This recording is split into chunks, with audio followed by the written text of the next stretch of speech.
আসসালামু আলাইকুম। আজকে আমি দেখাবো খুবই মজাদার একটি ভাজি। এই ভাজিটি কিন্তু আমি অনেক দিন সংরক্ষণ করে রাখবো। কিভাবে সংরক্ষণ করে রাখবো সেটাই আপনাদের সাথে আজকে শেয়ার করব।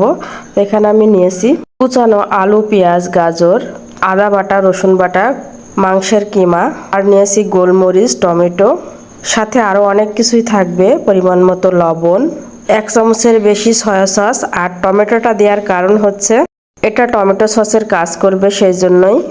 এটা যখন প্রপারলি কুক হয়ে যাবে তখন দিয়ে দেব ভিনেগার।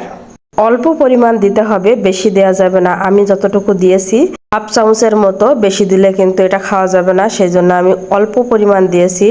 এটা দিলে কিন্তু অনেক দিন ভালো থাকবে। অনেক দিন বলতে আবার 6-7 মাস রেখে দেন না, 15 দিনের মতো সংরক্ষণ করে রেখে দিতে পারেন। যারা অফিস আদালতে কাজ করেন তারা স্যান্ডউইচ, সামোসা, রোল এইগুলা বানানোর জন্য এটার পুর হিসাবে খুবই মজা। আর যাদের ডায়াবেটিস তারা তো চিনি তো ব্যবহারই করবেন না। যাদের ডায়াবেটিস নাই, যারা মিষ্টি পছন্দ করেন তারা একটু চিনি দিয়ে নিতে পারেন। ভিডিওটি দেখে কারো যদি কোনো উপকারে আসে তাহলে লাইক, কমেন্ট করে অন্যকে দেখার সুযোগ করে দেবেন।